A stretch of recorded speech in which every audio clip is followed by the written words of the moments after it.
ಇವತ್ತು ಈ ಸುದ್ದಿಯನ್ನು ಹೇಳಬೇಕಾದಂಥ ಸಂದರ್ಭದಲ್ಲಿ ಹಲವು ರೀತಿಯಾದಂತಹ ಪ್ರಶ್ನೆಗಳು ನನ್ನ ಮುಂದೆ ಬರ್ತಾ ಇದ್ದಿದ್ದು. ಒಂದು 10 ತಿಂಗಳ ಮಗು ಈ ರೀತಿಯಾಗಿ ನಿಧನರಾದಂತಹ ಸಂದರ್ಭದಲ್ಲಿ ಅವರ ತಂದೆ ತಾಯಿಗಳು ನಿರ್ಧಾರ ಮಾಡ್ತಾರೆ ಅನ್ನೋದಾದರೆ ನಮ್ಮ ದೇಶದಲ್ಲಿ ಇನ್ನುಳಿದಂಥ ವಿಚಾರಗಳಲ್ಲಿ ನಿರ್ಧಾರ ತೆಗೆದುಕೊಳ್ಳೋಕೆ ಯಾಕೆ ಹಿಂದೇಟು ಹಾಕ್ತಾ ಇದ್ದಾರೆ ಅನ್ನೋ ಪ್ರಶ್ನೆ ಇದೆ. ಅದರ ಡೀಟೇಲ್ ಆಗಿರುವಂಥ ಮಾಹಿತಿ ಸಮೇತವಾಗಿ ನಿಮ್ಮ ಮುಂದೆ ಬರ್ತೀವಿ. ಕೇರಳದಲ್ಲಾಗಿರುವಂಥ ಈ ಸ್ಟೋರಿಯ ಡೀಟೇಲನ್ನು ಮೊದಲು ನೋಡೋಣ.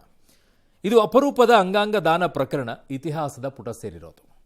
10 ತಿಂಗಳ ಮಗು ಆಲಿನ್ ಅಂಗಾಂಗ ದಾನದ ಮೂಲಕ 5 ಜೀವವನ್ನು ಉಳಿಸಿರುವಂತಹ ಸ್ಟೋರಿ.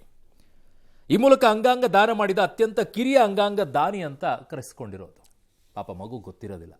ತಂದೆ ತಾಯಿಗಳು ಮತ್ತು ವೈದ್ಯರು ಬಹಳ ಪ್ರಮುಖ ಪಾತ್ರವನ್ನು ವಹಿಸ್ತಾರೆ ಇದರಲ್ಲಿ. ಫೆಬ್ರವರಿ 5ರಂದು ಸಂಭವಿಸಿತು ಒಂದು ಅಪಘಾತ. ಅದರಲ್ಲಿ ಅವರ ಅಜ್ಜ ಅಜ್ಜಿನೂ ಕೂಡ ಇದ್ದರು. ಅವ್ರಿಗೆ ಸಣ್ಣ ಪುಟ್ಟ ಗಾಯಗಳಾಗಿತ್ತು, ಅವ್ರು ಪಾರಾಗಿದ್ದರು. ಆದರೆ ಆಲಿನ್ ತಲೆಗೆ ಗಂಭೀರವಾಗಿ ಪೆಟ್ಟಾಗಿತ್ತು. ಸೊ ಹಾಗಾಗಿ ಮೆದುಳು ನಿಷ್ಕ್ರಿಯ ಆಯಿತು 5 ದಿನಗಳ ಚಿಕಿತ್ಸೆ ಬಳಿಕ. ಈಗ ಸಾವನ್ನಪ್ತು ಅಂತ ಗೊತ್ತಾಯಿತು. ಆ ಮಗುವಿನ ಪೋಷಕರು ನೋವಿನಲ್ಲೂ ಕೂಡ ಸಾರ್ಥಕತೆಯನ್ನು ಮೆರೆದಿರೋದು. ಬಹಳ ಕಷ್ಟ ಈ ವಿಚಾರದಲ್ಲಿ ಇಂಥ ನಿರ್ಧಾರವನ್ನು ತೆಗೆದುಕೊಳ್ಳೋದು.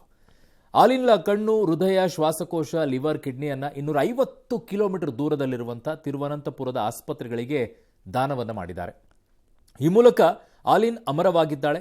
ಕಣ್ಣು ತೇವವಾಗುವ ಕೇರಳದ ಈ ಸುದ್ದಿ ದೇಶಾದ್ಯಂತ ಈಗ ಗಮನವನ್ನು ಸೆಳೆದಿರೋದು.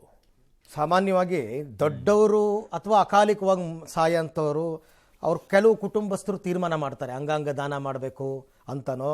ಕೆಲವು ಕಡೆ ಮೆಡಿಕಲ್ ಕಾಲೇಜ್ಗಳಿಗೆ ದೇಹದಾನ ಮಾಡಿರ್ತಕ್ಕಂಥ ಉದಾಹರಣೆ ಇದೆ. ಆದರೆ ಈ ಪುಟಾಣಿ ಮಕ್ಕಳುಗಳ ಸತ್ತಾಗ ಪೇರೆಂಟ್ಸ್ ನೋವಿರುತ್ತಲ್ಲ, ಅವ್ರಿಗೆ ಆಲೋಚನೆನೂ ಬರಲ್ಲ ದೇಹದಾನ ಮಾಡಬೇಕು, ಅಂಗಾಂಗ ದಾನ ಮಾಡಬೇಕು ಅಂತ. But hats off to this parents ಅಂತ ನನ್ನ ಪ್ರಕಾರ. ಖಂಡಿತವಾಗ್ಲೂ ಕೂಡ ಈ ವಿಚಾರದಲ್ಲಿ ಅಲ್ಲಿ ವೈದ್ಯರ ಪಾತ್ರ ಅತಿ ಮುಖ್ಯವಾಗಿರುತ್ತೆ. ಕಾರಣ ಪೋಷಕರು ಇರ್ಬೋದು, ಅವರು ತಮ್ಮ ದುಃಖದಲ್ಲಿರ್ತಾರೆ, ಆ ಯೋಚನೆ ಬಂದಿರೋದಿಲ್ಲ. ಗೈಡ್ ಮಾಡುವಂಥ ವೈದ್ಯರು ಇರ್ತಾರಲ್ಲ, ಅವ್ರು ಇಂತಹ ಯೋಚನೆಗಳನ್ನು ಮಾಡಿದಾಗ ಆ ಆಲೋಚನೆಗಳು ತಂದೆ ತಾಯಿಗಳಿಗೆ ಬರುತ್ತೆ. ಆದರೂ ಕೂಡ 10 ತಿಂಗಳ ಮಗು ಮುಂದೆ ಇದೆ, ಅದರ ಅಂಗಾಂಗ ದಾನಗಳನ್ನು ಕೊಯ್ತಾರೆ, ಅಂಗಗಳನ್ನು ಕಿತ್ಕೊಳ್ತಾರೆ ಅಂದಾಗ ಒಪ್ಕೊಳ್ಳೋಕೆ ಮನಸ್ಸಾಗೋದಿಲ್ಲ. ಎಷ್ಟೋ ಜನ ಪೋಸ್ಟ್ ಮಾರ್ಟಮ್ ಮಾಡ್ಸಕ್ ಒಪ್ಪಲ್ಲ. ಇದಕ್ಕೆ ಶ್ಲಾಘನೆ ಒಂದು ಕಡೆಗಿದೆ ನಮ್ಮ ಹತ್ರ. ನಾವೆಲ್ಲರೂ ಕೂಡ ಹ್ಯಾಟ್ಸ್ ಆಫ್ ಅಂತ ಹೇಳ್ತೀವಿ, ಆಮೇಲೆ ಒಂದಿಷ್ಟು ಮ್ಯೂಸಿಕ್ ಹಾಕ್ತೀವಿ, ಇದೊಂದು ಇತಿಹಾಸದ ಪುಟ ಸೇರುತ್ತೆ, ಆ ಥರ ಮಾಡಿದ್ರು ಈ ಥರ ಮಾಡ್ತೀವಿ ಅಂತ ಹೇಳ್ತಾ ಇದ್ವಿ. ಬಟ್ ಭಾರತ ದೇಶ ನಾವೆಲ್ಲಾದರೂ ಒಂದು ಕಡೆಗೆ ಯೋಚನೆ ಮಾಡ್ತೀವಿ ಈ ವಿಚಾರದಲ್ಲಿ. ಪ್ರತಿ ವರ್ಷ 5 ಲಕ್ಷ ಜನ ಅಂಗಾಂಗಗಳು ಸಿಗದೇನೆ ಸಾಯ್ತಾ ಇದ್ದಾರೆ ಭಾರತ ದೇಶದಲ್ಲಿ. 5 ಲಕ್ಷ ಜನ ಅಂಗಾಂಗಗಳು ಸಿಗ್ತಾ ಇಲ್ಲ, ಸಾಯ್ತಾ ಇದ್ದೀವಿ. ಇಡೀ ಪ್ರಪಂಚದಲ್ಲಿ ಭಾರತ ಅತ್ಯಂತ ಹಿಂದೆ ಇರುವಂಥದ್ದು ಅಂಗಾಂಗಗಳ ದಾನದ ವಿಚಾರದಲ್ಲಿ. ಹೌದು, 10 ಲಕ್ಷ ಜನರಲ್ಲಿ ಒಬ್ಬರೇ ಒಬ್ಬರು ಅಂಗಾಂಗ ದಾನವನ್ನು ಮಾಡ್ತಾರೆ. 10 ಲಕ್ಷ ಜನರಲ್ಲಿ.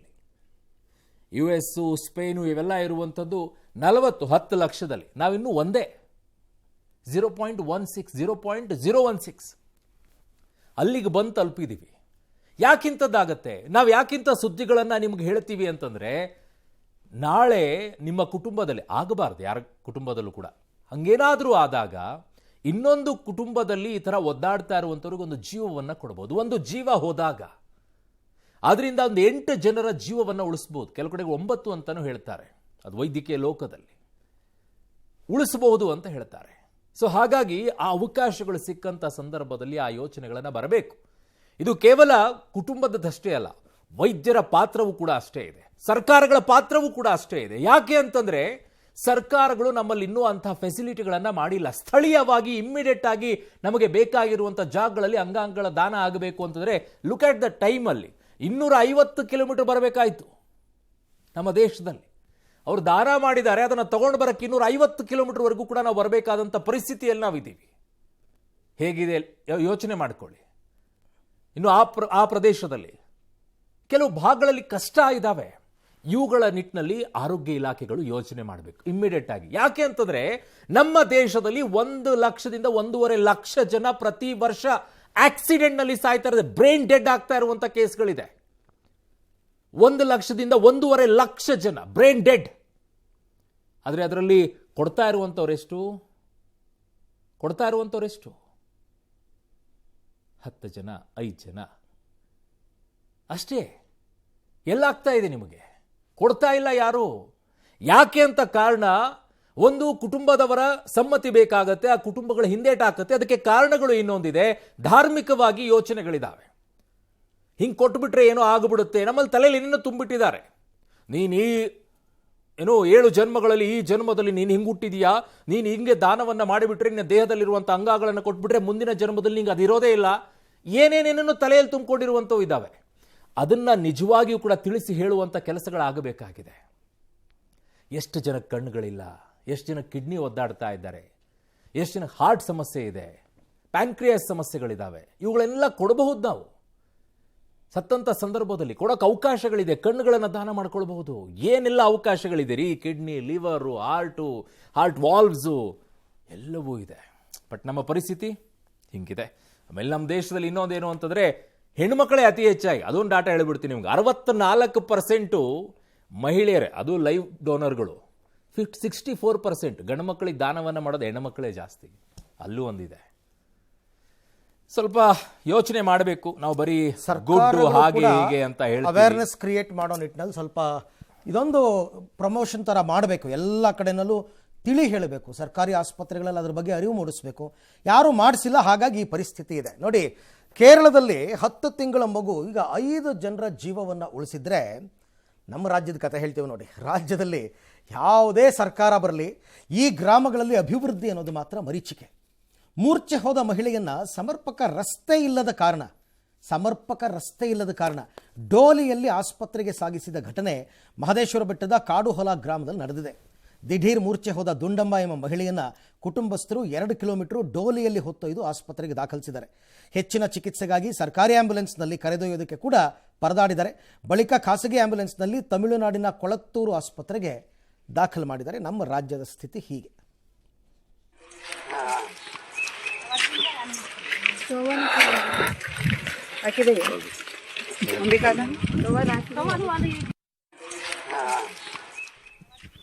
ನಾನು ಯಾವಾಗಲೂ ಈ ಚಾಮರಾಜನಗರದ್ದು ಸುದ್ದಿಗಳು ಬಂದಾಗ ಹೇಳ್ತಿರ್ತೀನಿ, ಯಾರು ಇಡೀ ರಾಜ್ಯದಲ್ಲಿ ಮುಜರಾಯಿ ಇಲಾಖೆಗೆ ಅತಿ ಹೆಚ್ಚು ಆದಾಯವನ್ನು ತಂದುಕೊಡ್ತಕ್ಕಂಥ ದೇವಸ್ಥಾನ ಅಂತಂದರೆ ಮಲೆ ಮಹದೇಶ್ವರ ಬೆಟ್ಟ ದೇವಸ್ಥಾನ.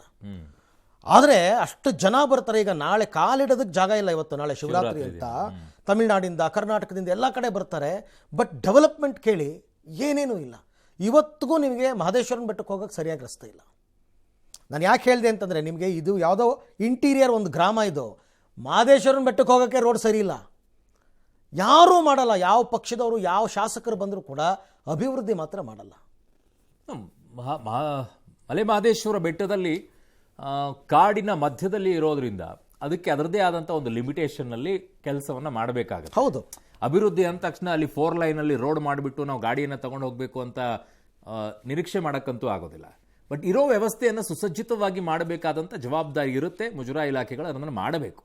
ಬಟ್ ಪರ್ಟಿಕ್ಯುಲರ್ ಆಗಿ ಈ ವಿಚಾರಕ್ಕೆ ಬರೋದಾದರೆ, ಕಾಡಿನಲ್ಲಿ ಹೋಗಿ ಒಂದು ಗ್ರಾಮ ಇದೆ, ಒಂದಿಷ್ಟು ಮನೆಗಳಿದ್ದಾವೆ, ನಾನು ರೋಡ್ ಮಾಡಿ ಅಂತಂದ್ರೆ ಕಾಡಿನ ಒಳಗಡೆ ಹೇಗಾಗುತ್ತೆ? ಹೈಲಿ ಇಂಪಾಸಿಬಲ್, ಕಷ್ಟ. ಆಮೇಲೆ ನಿಮಗೆ ಆ ನಿಯಮಗಳ ಅವಕಾಶ ಮಾಡಿಕೊಡೋದಿಲ್ಲ. ಕಾಡಿನೊಳಗಡೆ ನಾನು ರಸ್ತೆ ಮಾಡ್ಕೊಂಡು ಹೋಗ್ಬಿಡ್ತೀನಿ, ರೋಡ್ ಹಾಕ್ತೀನಿ, ಟಾರ್ ಹಾಕ್ತೀನಿ, ಅದಾಗೋದಿಲ್ಲ. ಒಂದು ಕೆಲಸ ಮಾಡಬೇಕು ಇಲ್ಲಿ ಸರ್ಕಾರಗಳು, ಇಲ್ಲ ಆ ನಿಯಮಗಳನ್ನು ತೆಗೆದು ಹಾಕ್ಬಿಟ್ಟು ರೋಡ್ ಮಾಡಬೇಕು, ಇಲ್ಲ ಆ ಗ್ರಾಮಗಳನ್ನು ಸ್ಥಳಾಂತರ ಮಾಡಿ ಒಂದು ವ್ಯವಸ್ಥೆಯನ್ನು ಮಾಡಿ ಕಲ್ಪಿಸಿಕೊಟ್ಟು ಅವರಿಗೆ ಬೇರೆ ಕಡೆಗಳಲ್ಲಿ ವ್ಯವಸ್ಥೆಯನ್ನು ಮಾಡಿಕೊಡ್ಬೇಕು. ಈ ಎರಡರಲ್ಲಿ ಒಂದು ಕೆಲಸ ಮಾಡಬೇಕು. ಇಲ್ಲದೆ ಇದ್ರೆ ಇದೇ ಥರ ನಾವು ಪದೇ ಪದೇ ಅಲ್ಲಿ ಡೋಲಿಯಲ್ಲಿ ಎತ್ಕೊಂಡು ಬಂದರು, ಕರ್ಕೊಂಡು ಬಂದರು, ತೊಗೊಂಡು ಹೋದ್ರು, ಅವರಿಗೆ ಆಸ್ಪತ್ರೆಯಲ್ಲಿ ಚಿಕಿತ್ಸೆ ಸಿಗ್ತಾ ಇಲ್ಲ. ಅಲ್ಲಿ ಸುತ್ತಮುತ್ತಲೂ ಅನೇಕ ಗ್ರಾಮಗಳಿದ್ದಾವೆ ಕಾಡಿನ ಮಧ್ಯಭಾಗದಲ್ಲಿ. 15 ಮನೆಗಳು, 10 ಮನೆಗಳು, 20 ಮನೆಗಳು, ಈ ಥರ ಇರುವಂಥದ್ದಿದೆ. ಅವುಗಳನ್ನು ಸ್ಥಳಾಂತರ ಆದರೂ ಮಾಡಿ ಬೇರೆ ಕಡೆಗೆ ವ್ಯವಸ್ಥೆಯನ್ನಾದರೂ ಮಾಡಿಕೊಡಿ, ಇಲ್ಲ ಅವರಿಗೆ ರೋಡಿನ ವ್ಯವಸ್ಥೆಯನ್ನು ಕಲ್ಪಿಸಿಕೊಡಿ. ಇಲ್ಲ, ವ್ಯತ್ಯಾಸ ಬರೋದು ಎಷ್ಟೇ ಅರುಣ್. ಅಲ್ಲಿ ಹೆಂಗೆ ಅಂದರೆ, ಅದು ಬಾರ್ಡ್ರು, ತಮಿಳುನಾಡು ಕರ್ನಾಟಕ ಬಾರ್ಡ್ರು. ತಮಿಳುನಾಡಿಗೆ ಸೇರಿರೋ ಗ್ರಾಮಗಳು ಇವೆ, ಕರ್ನಾಟಕಕ್ಕೆ ಸೇರಿರೋ ಗ್ರಾಮಗಳು ಇವೆ. ತಮಿಳುನಾಡು ಗ್ರಾಮಗಳಿಗೆ ಮೂಲಸೌಕರ್ಯಗಳು ಚೆನ್ನಾಗಿದೆ, ಕರ್ನಾಟಕದ ಗ್ರಾಮಗಳಿಗೆ ಮೂಲಸೌಕರ್ಯ ಇಲ್ಲ. ಅಲ್ಲಿ ವ್ಯತ್ಯಾಸನೇ ಅಷ್ಟು.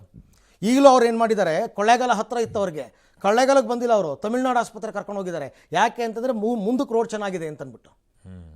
ಹಾಗೆ ಎಸ್, ಜೀನಿ ಸ್ಲಿಮ್ ತಗೊಳಕ್ಕೆ ಸ್ಟಾರ್ಟ್ ಮಾಡಿದ್ನೋ ಅವಾಗ ಮಂತ್ಲಿ ಪೀರಿಯಡ್ಸ್ ಆಗ್ತಾ ಇದ್ದೀನಿ. PCOD ಪ್ರಾಬ್ಲಮ್ ನಾರ್ಮಲ್ ಆಗಿದೆ, ಥೈರಾಯ್ಡ್ ನಾರ್ಮಲ್ ಆಗಿದೆ. ಪೀರಿಯಡ್ಸ್ ಎಲ್ಲ 6 ಮಂತ್ ಆದ್ರೂ ಆಗ್ತಾ ಇದ್ದಿಲ್ಲ, ಇವಾಗ ರೆಗ್ಯುಲರ್ ಪೀರಿಯಡ್ಸ್ ಆಗ್ತಾ ಇದೆ. ಜೀನಿ ಸ್ಲಿಮ್ ನ ಯೂಸ್ ಮಾಡಿ 8 ತಿಂಗಳಲ್ಲಿ 55 kg ಸಣ್ಣ ಆಗಿದ್ದಾರೆ. ಜೀನಿ ಸ್ಲಿಮ್ ತಗೊಳ್ಳಿ, ಬೇಗ ಸಣ್ಣ ಆಗ್ತೀರಾ, ಫ್ಯಾಟ್ ಲಾಸ್ ಆಗ್ತದೆ. ಜೀನಿ ಸ್ಲಿಮ್ ನ ಯೂಸ್ ಮಾಡಿ 100% ಯಾವುದೇ ಸೈಡ್ ಎಫೆಕ್ಟ್ ಇಲ್ದಂಗೆ ಸಣ್ಣ ಆಗ್ತೀರಾ. ಇನ್ನು ರಾಜ್ಯ ವಿಧಾನಸಭೆಗೆ ಇನ್ನೂ 2.5 ವರ್ಷ ಬಾಕಿ ಇದೆ. ಆದರೆ ಈಗಾಗಲೇ ದೋಸ್ತಿಗಳಾದ ಬಿಜೆಪಿ ಜೆಡಿಎಸ್ ಮಧ್ಯೆ ಬಿರುಕು ಕಾಣಿಸ್ತಾ ಇದೆ. ಅಯ್ಯೋ ಬಿಡ್ರಿ, ಇವ್ರು ಯಾವಾಗ ಒಂದಾಗ್ತಾರೆ, 2028ಕ್ಕೆ ಕುಮಾರಣ್ಣ ಸಿಎಂ ಆಗ್ತಾರೆ ಅಂತ ಆ ಕಡೆಗೆ ನಿಖಿಲ್ ಅವರು ಹೇಳಿದರು ಯುವ ಘಟಕದ ರಾಜ್ಯಾಧ್ಯಕ್ಷರು.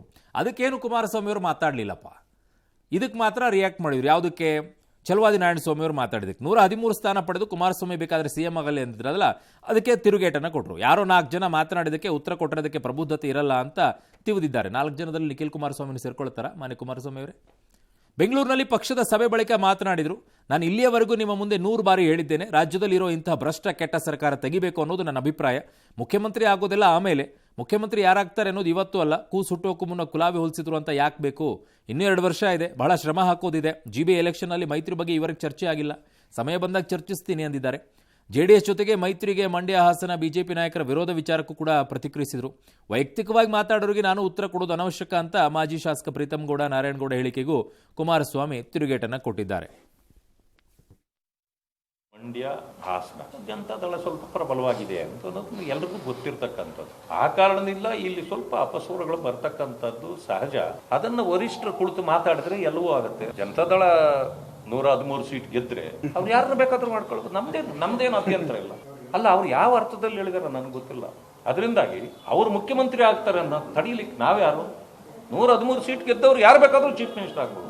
ನಾವು 113 ಬಂದಾಗ ನಾವು ಮುಖ್ಯಮಂತ್ರಿ ಆಗ್ತೀವಿ. ನಾನು ಇಲ್ಲಿವರೆಗೆ ನಿಮ್ಮ ಮುಂದೆ ಏನು ಹೇಳಿದ್ದೀನಿ ಬ್ರದರ್? ಇವತ್ತಿನವರೆಗೂ ಒಂದು 100 ಬಾರಿ ಹೇಳಿದ್ದೀನಿ, ಇಂಥ ಒಂದು ಭ್ರಷ್ಟ ಕೆಟ್ಟ ಸರ್ಕಾರ ತೆಗಿಬೇಕು ಅನ್ನೋದು ನನ್ನ ಅಭಿಪ್ರಾಯ. ಇಲ್ಲಿ ಮುಖ್ಯಮಂತ್ರಿ ಯಾರಾಗ್ತಾರೆ ಇದೆಲ್ಲ ಇವತ್ತಿಲ್ಲ. ಕೂಸು ಹುಟ್ಟೋದಕ್ಕಿಂತ ಮುಂಚೆ ಕುಲಾವಿ ಹೊಲಿಸಿದ್ರು ಅಂತ ಹೇಳಿ ಇಲ್ಲಿ ಪ್ರಶ್ನೆ ಇನ್ನೂ 2 ವರ್ಷ ಇದೆ, ಭಾಳ ಶ್ರಮ ಹಾಕೋದಿದೆ. ಇಲ್ಲಿ ಯಾರೋ 4 ಜನ ಮಾತಾಡೋದಕ್ಕೆಲ್ಲ ಉತ್ತರ ಕೊಟ್ಟರೆ ಬಹುಶಃ ಇಮ್ಮೆಚ್ಯೂರ್ ಅಂತಾರೆ ನನ್ನ ಅಭಿಪ್ರಾಯ.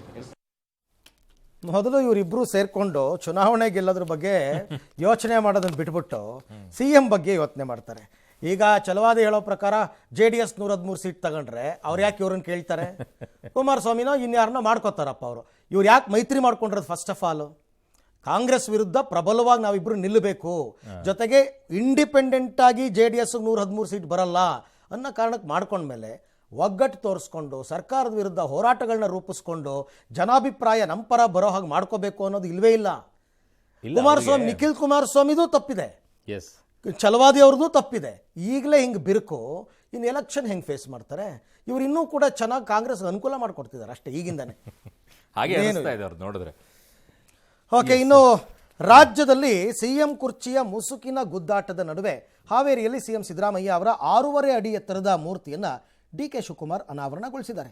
ನಿನ್ನೆ ಮಾತುಕತೆ ಇಲ್ಲ, ಇವತ್ತು ಮಾತುಕತೆ ಇಲ್ಲ, ಮೂರ್ತಿ ಅನಾವರಣ ಮಾಡಿದ್ದಾರೆ. ಅಲ್ಲದೆ ದಾವಣಗೆರೆಯಲ್ಲಿ ಡೆಲ್ಲಿ ಟೂರ್ ಸಕ್ಸಸ್ ಸಾರ್ ಅಂತ ಮಾಧ್ಯಮದವ್ರು ಕೇಳಿದಾಗ ಕಾಲ ಉತ್ತರ ಕೊಡುತ್ತೆ ಅಂತ ನಗು ಬೀರಿದ್ದಾರೆ. ಇನ್ನು ಹಾವೇರಿಯಲ್ಲಿ ಮಾತನಾಡಿರೋ CM, ಹೈಕಮಾಂಡ್ನವ್ರು ಹೇಳಿ, ನಾನು ಈ ಬಗ್ಗೆ ಮಾತಾಡಲ್ಲ ಅಂತ ಹೇಳಿದ್ದೀನಲ್ವಾ, ಆದರೂ ಯಾಕೆ ಪದೇ ಪದೇ ಕೇಳ್ತೀರಾ? ಕೇಳಬೇಡಿ ಹೆಂಗೆಲ್ಲ ಅಂತ ಹೇಳಿದ್ದಾರೆ.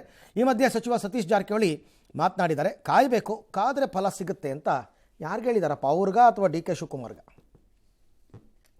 ಉತ್ತರ ಕರ್ನಾಟಕದಲ್ಲಿ ಹೆಸರುವಾಸಿಯಾದಂಥ ಉತ್ಸವ ರಾಜ್ ಅವರು ಸಿದ್ದರಾಮಯ್ಯನವರ ಮೂರ್ತಿಯನ್ನು ತಯಾರು ಮಾಡಿ ಅದನ್ನು ಇಂದು ಉಪಮುಖ್ಯಮಂತ್ರಿಗಳಾದಂಥ DK ಶಿವಕುಮಾರ್ ಅವರು ಅನಾವರಣ ಮಾಡಿದ್ದಾರೆ. ಸಕ್ಸಸ್ ಆಗ್ತಾ ಸರ್, ಕಾಲ ಉತ್ತರ ಕೊಡ್ತಾರೆ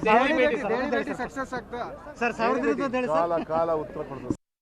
ಹೈಕಮಾಂಡ್ನವರು ಏನ್ ಹೇಳ್ತಾರೆ ಅದು ಕೇಳೋದು ನಾನು. ನೀವು ಪುನಃ ಅದನ್ನೇ ಯಾಕೆ ಕೇಳ್ತೀರಿ? ಹೈಕಮಾಂಡ್ನವರು ಏನ್ ಹೇಳ್ತಾರೆ ಹಂಗೆ ಕೇಳಬೇಕು.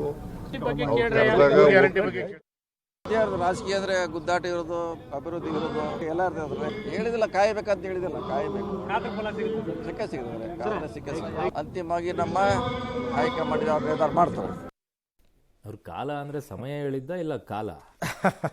ಯಾಕೆಂದರೆ ವಿಧಾನಸೌಧದಲ್ಲಿ ಅವ್ರು ಹೇಳಿದ್ರಲ್ಲ, ಅಧಿಕಾರ ಸಿಗದೇ ಇದ್ರೆ ಒದ್ದು ಕಿತ್ಕೋಬೇಕು ಅಂತೇಳಿ. ಅದಕ್ಕೆ ಕೇಳದ್ನಪ್ಪ, ಇದು ಕಾಲನ ಅಥವಾ ಕಾಲ ಅಂತ. ಇನ್ನು ರಾಜ್ಯ ಕಾಂಗ್ರೆಸ್ ಸರ್ಕಾರಕ್ಕೆ 1000 ದಿನಗಳ ಸಂಭ್ರಮ ಹೊತ್ತಲ್ಲೇ 1 ಲಕ್ಷ ಫಲಾನುಭವಿಗಳಿಗೆ ಹಕ್ಕುಪತ್ರವನ್ನು ನೀಡುವ ಸಮಾವೇಶ ಹಾವೇರಿಯಲ್ಲಿ ಇವತ್ತು ನಡೀತು. ಹಾವೇರಿ ನಗರದ ಹೊರವಲಯದ ಅಜ್ಜಯ್ಯ ದೇವಸ್ಥಾನ ಬಳಿ ಬೃಹತ್ ಸಮಾವೇಶ ಎಲ್ಲ ಆಯಿತು. CM ಸಿದ್ದರಾಮಯ್ಯ ಚಾಲನೆ ಕೊಟ್ಟರು. 9 ಜಿಲ್ಲೆಯ ಬಡ ಫಲಾನುಭವಿಗಳಿಗೆ 1 ಲಕ್ಷಕ್ಕೂ ಅಧಿಕ ಜನರಿಗೆ ಹಕ್ಕುಪತ್ರ ವಿತರಣೆ ಆಯಿತು. ಮುಖ್ಯಮಂತ್ರಿಗಳು ಮಾತನಾಡಿದರು. ನಮ್ಮ ರಾಜ್ಯವು GDPಯಲ್ಲಿ 1ನೇ ಸ್ಥಾನದಲ್ಲಿದೆ ಅಂತ ವರದಿಯಾಗಿದೆ. ಗ್ಯಾರಂಟಿ ಯೋಜನೆಗಳು ವಿಶ್ವಮಾನ್ಯತೆಯನ್ನು ಪಡೆದಿವೆ. ಕಡೆಗೆ DK ಶಿವಕುಮಾರ್ ಮಾತನಾಡಿದರು. ಸಾಧನೆ ಇಲ್ಲದೆ ಸತ್ರೆ ಸಾವಿಗೆ ಅವಮಾನ, ನಿಮ್ಮ ಋಣ ತೀರಿಸೋಕೆ ಬಂದಿದ್ದೀವಿ ಅಂತಂದರು. ಈ ಸಮಾವೇಶಕ್ಕೆ AIC ಅಧ್ಯಕ್ಷ ಖರ್ಗೆ ಅವರು ಬೆಂಗಳೂರಿನಲ್ಲಿ ಇದ್ರೂ ಕೂಡ ಹೋಗಿರಲಿಲ್ವಂತೆ. ಇನ್ನು ಸರ್ಕಾರದ ಸಾಧನಾ ಸಮಾವೇಶಕ್ಕೆ ಬಿಜೆಪಿಗರು ಕಿಡಿಕಾರಿದ್ದಾರೆ. ವಿಜಯೇಂದ್ರ ಮಾತನಾಡಿ, ಕೇಂದ್ರ ಸರ್ಕಾರದಿಂದ ಬಂದಿರುವ 1323.96 ಕೋಟಿ ರೂಪಾಯಿ ವಿಶೇಷ ಅನುದಾನವನ್ನು ದುರ್ಬಳಕೆ ಮಾಡಿಕೊಳ್ಳಲಾಗಿದೆ ಅಂತ ಅವರ ಆರೋಪ. ಈ ಕಡೆಗೆ CT ರವಿ ಅವರು, ಇವರ ಈ ಸಂಭ್ರಮ ಯಾಕ್ರಿ, ಭ್ರಷ್ಟಾಚಾರ ಮಾಡಿದ್ದಾರೆ ಅಂತ ಸಂಭ್ರಮನ ಅಂತ ಅಂದರು. ಅಶೋಕ್ ಕೂಡ ಎಕ್ಸ್ನಲ್ಲಿ ಲೇವಡಿ ಮಾಡಿದ್ದಾರೆ. ಈ ಮಧ್ಯೆ ಬಿಜೆಪಿಗೆ ಟೀಕೆಗೆ ಡಿ ಕೆ ಶಿವಕುಮಾರ್ ಕೌಂಟರ್ ಕೊಟ್ಟಿದ್ದಾರೆ. ಬಿಜೆಪಿಯವರು ಕೈ ಹೊಸಕ್ತಾ ಇದ್ದಾರೆ. ಅಶೋಕ್ ರೆವಿನ್ಯೂ ಮಿನಿಸ್ಟರ್ ಇದ್ರಲ್ವಾ, ಯಾವ ಪುರುಷಾರ್ಥಕ್ಕಾಗಿ ಅಂದರೆ ಜನರಿಗಾಗಿ ಮಾಡ್ತಾ ಇದ್ದೀವಿ ಅಂದರು. ಜಿಡಿಪಿನಲ್ಲಿ 1ನೇ ಸ್ಥಾನದಲ್ಲಿದೆ ಎಂದು ವರದಿಯಾಗಿದೆ. ಗ್ಯಾರಂಟಿಗಳು ಬಲವಾದ ಆರ್ಥಿಕ ಕಾರ್ಯಕ್ಷಮತೆಯನ್ನು ಖಚಿತಪಡಿಸುತ್ತವೆ. ಗೃಹಲಕ್ಷ್ಮಿ ಮತ್ತು ಶಕ್ತಿ ಗ್ಯಾರಂಟಿ ಯೋಜನೆಗಳಿಂದ ಮಹಿಳೆಯರನ್ನು ಆರ್ಥಿಕವಾಗಿ ಸಬಲೀಕರಣಗೊಳಿಸಿದೆ ಮತ್ತು ಅವರ ಸಾಮಾಜಿಕ ಸ್ಥಾನಮಾನವನ್ನು ಉನ್ನತೀಕರಿಸಿದೆ ಎಂದು ಹೇಳಿದೆ. ತೆನೆ ವರದಲ್ಲಿದ್ದರೆ ಚಂದ, ಈ ದಾನ ಧರ್ಮ ಮಾಡುವ ಕೈ ಅಧಿಕಾರದಲ್ಲಿದ್ದರೆ ಮಾತ್ರ ಚಂದ. 6ನೇ ಗ್ಯಾರಂಟಿ ಭೂಮಿ ಗ್ಯಾರಂಟಿಯನ್ನು ಕೊಟ್ಟು ನಿಮ್ಮ ಬದುಕಿನಲ್ಲಿ ನಿಮ್ಮ ವಂಶದ ಪೀಳಿಗೆಗೆ ಒಂದು ಆಸ್ತಿ ದಾಖಲೆಯನ್ನು ಕೊಟ್ಟಂತ ಏಕೈಕ ಸರ್ಕಾರ ಈ ಕಾಂಗ್ರೆಸ್ ಸರ್ಕಾರ. ನಾಡು ಸಾಧ್ಯ ಇಲ್ಲದೆ ಸತ್ತರೆ ಸಾವಿಗೆ ಅವಮಾನ. ನಿಮ್ಮ ಋಣವನ್ನು ತೀರಿಸಲಿಕ್ಕೆ ನಾವಿಲ್ಲಿಗೆ ಬಂದಿದ್ದೇವೆ.